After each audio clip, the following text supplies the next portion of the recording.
Hey guys, welcome back to A Page in the Chapter, or welcome if you're new here. It is time for another reading vlog. It is week 3 of the magical Hopathon, and I'm starting this on a Tuesday because I have finally finished the Book of Azriel.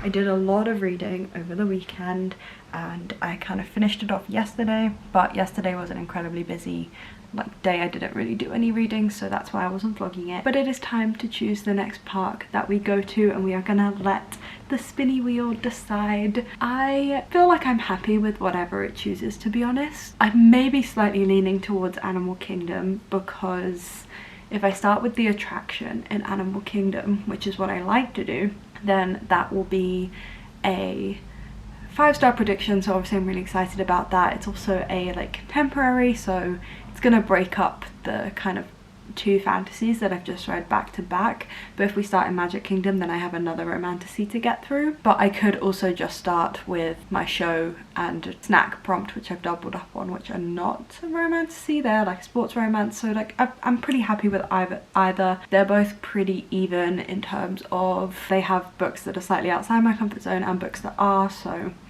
yeah, I'm pretty happy with what we could get. Just as a little update, I did give the Book of Azriel, which I read for Epcot snack prompt. No, snack prompt was food and wine. Show prompt, book with a pretty cover.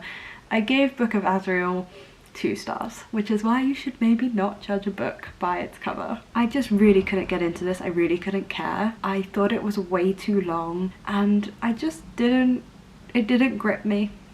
Unfortunately, I really wanted to like it, but I just kept finding myself disappointed as we moved through the book.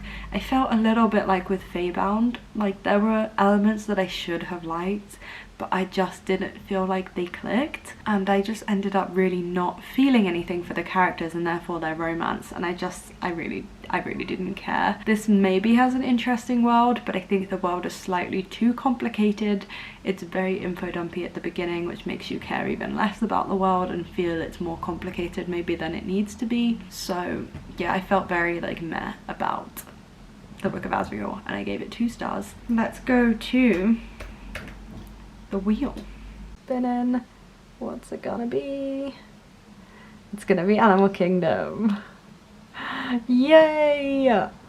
I am excited about this because the attraction for Animal Kingdom is to read a 5-star prediction, and my 5-star prediction is Play Along by Liz Tomforde. This is my most anticipated release of this year. My pre-order has come in and I have been really wanting to get to this, so I am so excited that we rolled Animal Kingdom. And yeah, I'm literally gonna go get started on it right this second. I'm so excited.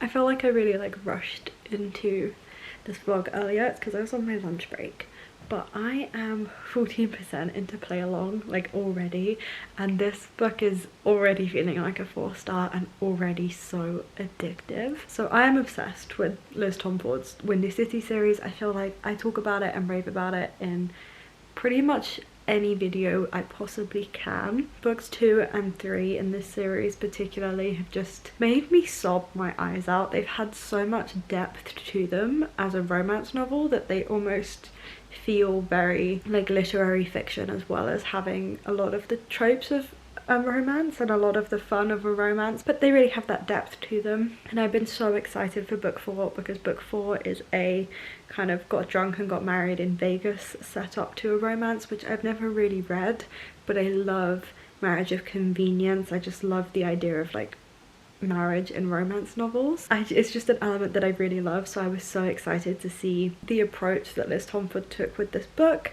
And we follow Isaiah, and we've met him in previous books, and he's a very happy-go-lucky, doesn't appear to take things seriously, but is actually dealing with a lot of really serious emotions, and is just really good at compartmentalizing and making sure he always appears really happy and jokey on the outside.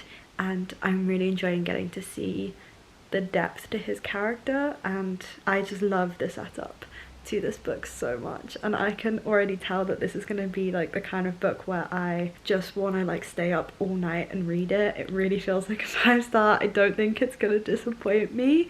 So I'm currently reading for Flight of Passage Attraction, which is to read a 5-star prediction, and I'm reading Play Along because it is my most anticipated read of the year, and I gave the past 2 books in this series 5 stars, so I think it stands to reason I could give this one 5 stars too. And yeah, I really don't think I'm gonna have any issue getting through this. I think I'm gonna end up with a book hangover after this, to be honest, because I'm just loving it so much and would highly recommend this series to any romance readers out there. It is truly like, I genuinely think it's my favourite. If I had to like, I know everybody loves Elsie Silver books, and I do as well. I'm a massive fan of Elsie Silver and Chestnut Springs, and again, other books I recommend to absolutely everybody, but I would choose like Windy City over Elsie Silver books, like gun to my head. I think Windy City series is better, especially after book 1, so definitely check these out if you're interested.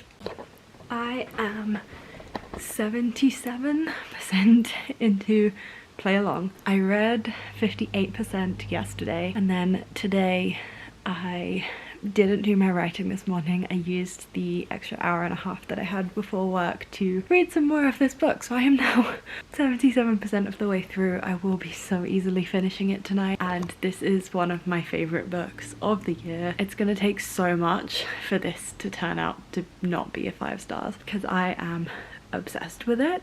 So we follow our main characters, Isaiah and Kennedy, and these 2 characters got married right at the beginning of the book. They got really drunk, they got married in Vegas, and they ended up staying married as a marriage of convenience because Kennedy was going to end up losing her job otherwise, so they kind of like stayed married. They're like in this forced proximity situation because they're pretending to be happily married for most of the team, because both Kennedy and Isaiah work for the same baseball team. They don't want anyone to know that this marriage is fake because, as I said, Kennedy could lose her job, so they're sharing a room, only 1 bed trope. It's like fake dating / marriage of convenience. It's all kind of rolled into one, and I am absolutely loving it. In like typical Windy City fashion, this book has like a lot more heart to it. We realise that we've seen happy, jokey, sarcastic, arrogant Isaiah in all the previous books, and in this book we really like realise how much of a front that is, and like there's something to be said for red flag men. Like I am a sucker for reading about a red flag man in a romance book, but there really is like something about just a green flag of a man. Isaiah is down bad for Kennedy. Like he has been obsessed with her for years, and when he like finds out that he has a shot with her and she like gives him a shot, he is just absolutely gone for her. It's like he fell first, but also he fell to the extreme. Like he is so obsessed with her and he treats her so well, and it doesn't even come across as creepy. It just comes across as so insanely genuine and respectful, and I am absolutely obsessed with this man. I've already teared up once over this book, and I don't think it's going to be the last tears that I shed. I teared up at like a little scene between Isaiah and his brother Kai, who the previous book is about, and the previous book's my favourite one in this series, and so when they had their little moment I was just like sobbing on the sofa this morning, and I am absolutely obsessed with this book. Such an easy 5 stars, and I haven't even finished it yet. I cannot wait to see how it ends, and I don't know what I'm going to do whilst I wait for the next Liz Tomforde book. Like I think I'm going to have to do a massive reread of this series again because I am just so obsessed with it, and I haven't technically read my physical copies. I've only read them as ebooks, so it wouldn't really count as reading the same book because I would be reading it in a different format. Kind of. I finished Play Along, and I did in fact give it 5 stars. It was perfect. I still prefer Caught Up. Like I just don't see any romance novel ever overtaking Caught Up for me. I just really connected with it and cried so hard and just loved them so much. But I did also really love this book and would also give this book over 5 stars if I could. There's just some kind of crack in this series. It is so addictive. All of the characters are so enjoyable, and what I really liked about this one is it doesn't have like a true third act conflict, which is always fun for me to read, especially in this case because it didn't feel too long either. It felt right for this couple to not have a third act conflict, and I really enjoyed it because sometimes third act conflicts are so predictable and they're so boring and you kind of just want to skip to the part where they get back together because you know they're going to, and like sometimes they really like fit and I really like them, but it was just really nice to read a marriage of convenience that didn't have a third act conflict and also just didn't feel like it needed one either, and the book felt like there was still like plenty of action going on without it being directly between our characters. Like there was so much character growth that Kennedy particularly had to do that it definitely still felt like there was conflict and things going on in the book. It just wasn't between our main characters, and yeah, they like actually communicated like normal human beings, and I really enjoyed it. Again, like I said in my video, my first vlog of the Magical Hopathon when I was reading Collide, that I really enjoy when authors get the epilogue right. Like the epilogue can't just be like, it can't always just be them getting married or them proposing or them having a baby. Like it has to really fit with the characters, it has to make sense for the characters, and I really respect when authors can get it right, and Miss Tomforde got it so right with this epilogue. It was perfect and I really enjoyed it. I'm so excited for Liz Tomforde's next book. I think there's gonna be another one in the Windy City series, but even if there's not, but I'm pretty sure there is, I think it's already been announced, then I just cannot wait for any more books that this woman puts out. I'm gonna try and find a physical copy of Play Along to add to my physical collection. I kind of accidentally pre-ordered the ebook because I misunderstood how Kindle works, but I was very happy to have pre-ordered the ebook, and it's always good to support authors, so it wasn't exactly a bad thing, and I'm definitely going to go out and buy a physical copy as well. The rest of the week will be focused on reading my snack and show prompts. I have doubled up on these. I do think it's interesting that the last two parks we're getting to are parks that I've doubled up the prompts for, but it is kind of nice because the timeline is like slightly different this week because there's only 2 books we need to get through. So for the show, I believe I signed up to see Nemo, and that is to read a book outside of your comfort zone. I'm pretty sure that is the Nemo prompt, but whatever show it's for, the prompt I've chosen is to read a book outside your comfort zone. And then the snack, I'm gonna have to check this. The snack that I have chosen is The Night Blossom, which is to read an Instagram worthy book. So I do have a couple of books that are Instagram worthy. I have a lot of Fairy Loot editions, and then there's some that are outside my comfort zone too. So I chose An Education in Malice for this. This is a sapphic dark academia. Dark academia is very outside of my comfort zone. I've read like 2 dark academia books in the past. I finished one of them in DNF the other. They tend to just freak me out a little bit. This one has fantasy elements. I've heard really good things. I know people are big fans of ST Gibson and I want to give it a try, and this seems like the perfect opportunity to try something that's not my normal read and makes me a little bit nervous, but also the book is stunning. So it definitely fits both prompts, and we're going to spend the rest of the week reading this, so I'll let you know once I start it. I am just about to start An Education in Malice. I am quite scared to go in, I can't lie. It's so not what I normally read at all. I just want to like read something with romance in it because I know that's safe and I know I'll enjoy it, but it is like fun to challenge myself. That's why I picked this prompt and why I like even pick up books like this, even though I'm not sure they're like books I'm gonna enjoy, because there's something so fun about trying something you're not sure you're gonna like and then it's really good. But there's just less guarantees with this than there is like when I pick up a romance, so I'm nervous, but I think it's really important for me to try other things and read different things sometimes, and that's why I went for this prompt, so that I could be like forced to pick this up. So we're gonna start reading this. I'm probably gonna run a bath because I've just had a day. I felt very like mentally occupied today. There's been nothing like specific about my day that should be making me feel as tired as it has. Feeling a little bit drained today, and I think a bath would sort me right out. I also really didn't sleep very well last night, so that's also probably not helping. We're gonna have a nice little evening in.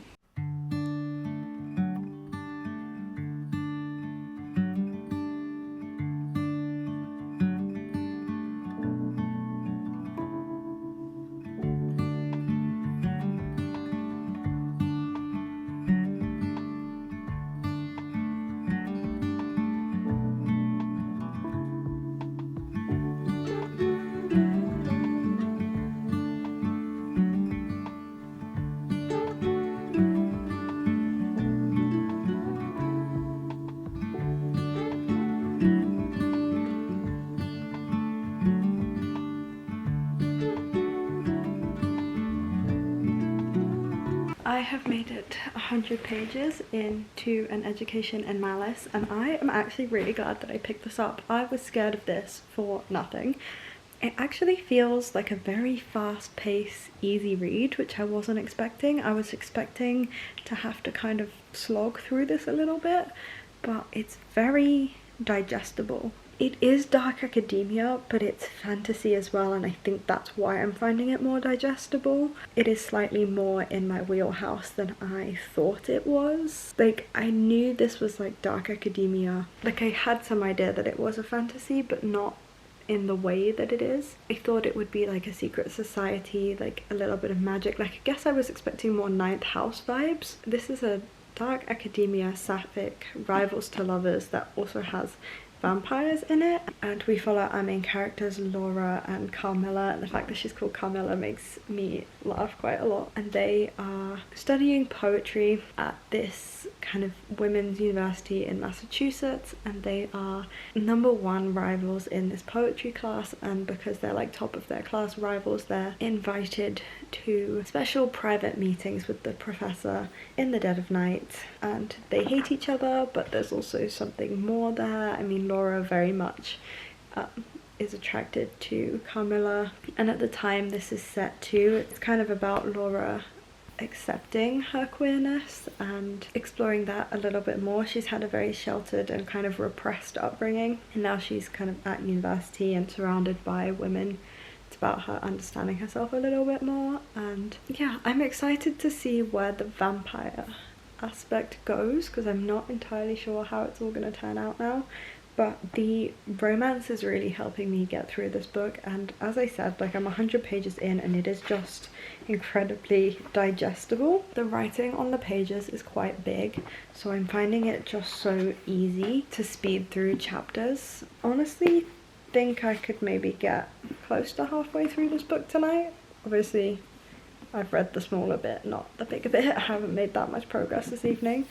But yeah, 100 pages in a couple hours is better than I expected from this, because I had like dark academia and just assumed that this wasn't gonna be my kind of thing really, and I really wanted to try it, but I thought it would be difficult. I thought it would make me kind of anxious. I thought it would be an objectively good book, but maybe not something that I had an amazing reading experience with. I don't know how to explain this. Like, for example, secret history. I love the secret history. If you were to ask me if I liked the secret history of a book, I would tell you yes. But my actual reading experience of that book was not exactly pleasant. Like, I was anxious for so much of it, and I didn't necessarily have an enjoyable reading experience. But that made me like the book more. I felt like that was a mark of how good of a book it was, and I kind of thought this would be much the same. I really like the vampire elements. I think they're really fun, and I'm just kind of flying through this, and I think the rivals to lovers is really interesting. I don't read as much sapphic literature as I probably should, but this is really enjoyable and I'm really enjoying reading it, so would honestly recommend An Education in Malice, because it is a better experience than I was necessarily anticipating, and I'm having a really good time. This is why I should try books outside of your comfort zone, guys, because sometimes it really pays off. So I spent an awful lot of time last night trying to do research on whether An Education in Malice was young adult or adult, because I went into this thinking it was adult, but then it's so digestible and it reads so easily that I started to wonder if maybe it was a young adult, and I was trying really hard to find this information and I didn't really get anywhere. I can confirm that this is very, very much an adult novel. I don't think I've ever read something like that in a book before, and I've read a lot of romance books, but I genuinely just screamed. I can't believe what actually just happened. It was something. So I am on page 250 now. I don't have very far of this book left to go. I'm hoping to finish it today. As you can see, I only have that little bit left. It kind of looks half and half right now, but I can assure you it is not. I am very much past the halfway mark. I'm definitely glad that I tried something new because I'm actually kind of enjoying this book, and I feel like it's probably like 3.54 stars to me right now. I find the vampire elements really interesting, and I'm very much intrigued to see how this all wraps up.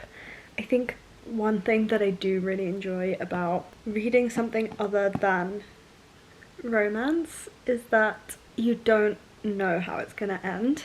Happily ever afters are the convention of the genre for romance. For it to be a romance novel, it has to have a happily ever after. If it doesn't, then it's more literary fiction, even if it has everything else of a romance. Like, for it to be a romance, you need a happily ever after. And I do like that about the genre. I like reading about happily ever afters. It's kind of one of the main draws of the genre for me, but it is quite fun in the sense of I've picked up this book. It wasn't what I normally read. I kind of went in really not knowing what to expect. I found myself having a good time, and it's like, what? Like, I have genuinely no clue what's gonna happen. I can't predict this, and that's like really interesting to me, and I'm really enjoying that aspect. I will say that this is like a rivals to lovers, enemies to lovers. It's not very slow burn. It's not the most seamless of rivals slash enemies to lovers I've ever read, but it's definitely like a good option if you love that trope. My only criticism that I've been able to come up with for this book so far is that it's maybe not the most seamless. It does feel a little bit disjointed, but also it's really hard to judge it on that because there kind of was this instant attraction, even if it was one-sided.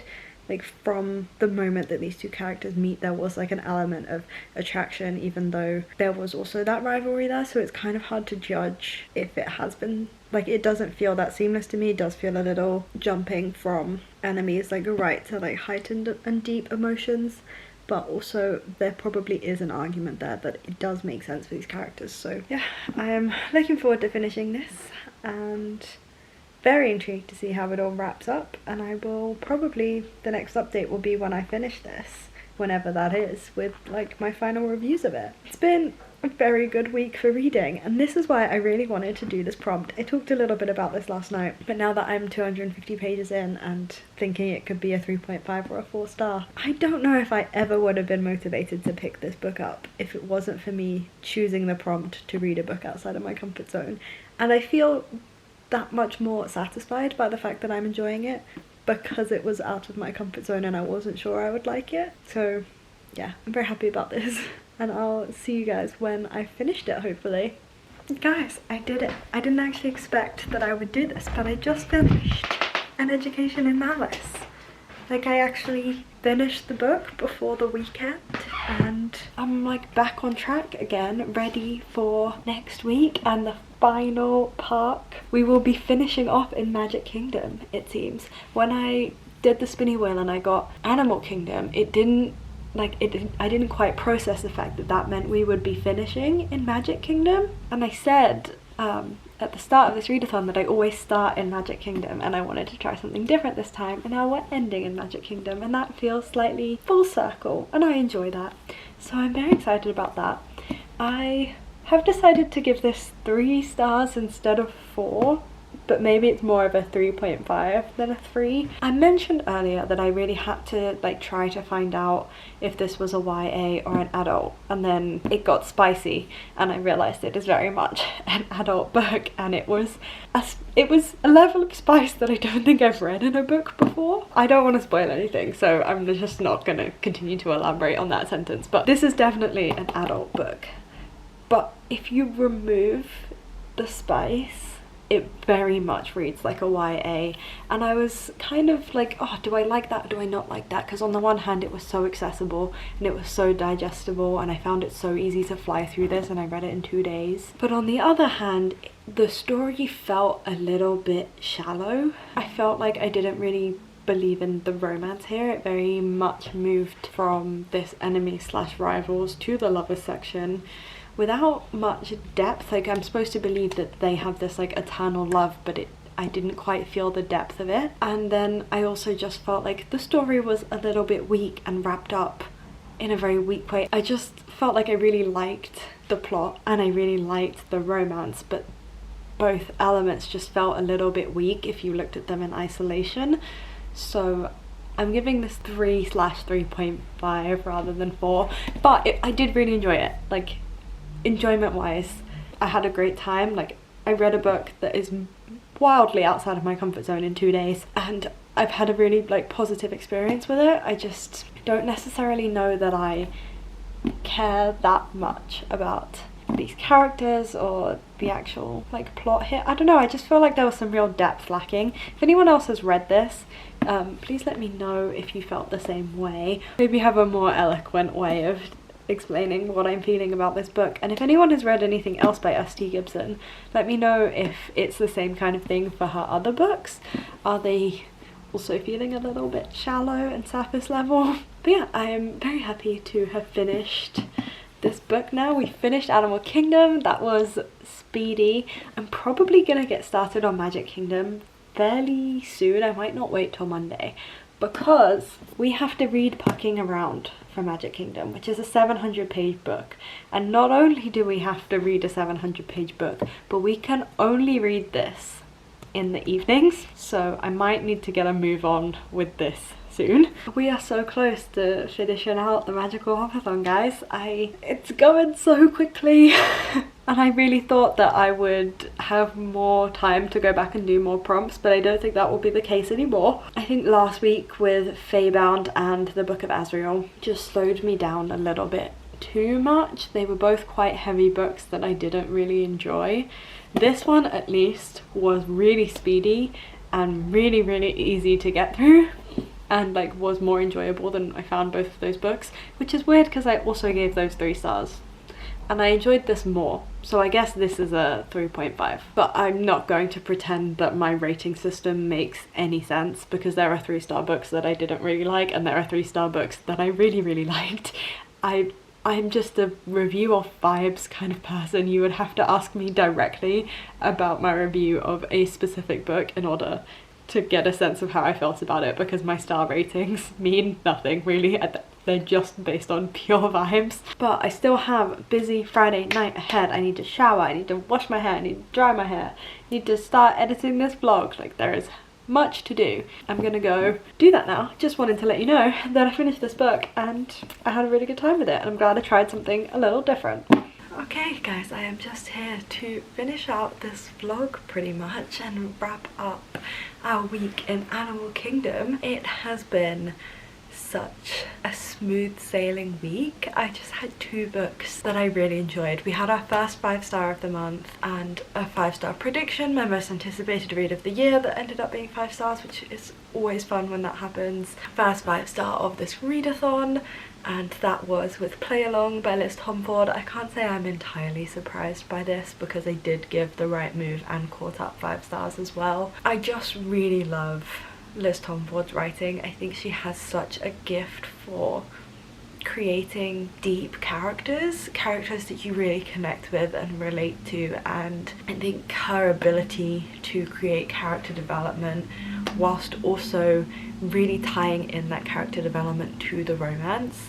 Like, particularly in Caught Up, you couldn't have the character development that happened or the story that we got without it being a single dad romance. Like, she just makes her tropes and the romance so essential to the plot that you can't like just take out elements and remove them, and I really like reading that in a romance. It's so refreshing with Liz Tomforde's writing to read a book that isn't just a romance for the sake of being a romance. Like, the romance is very much tied into the character development, and it just feels really special. Her books feel really, really special.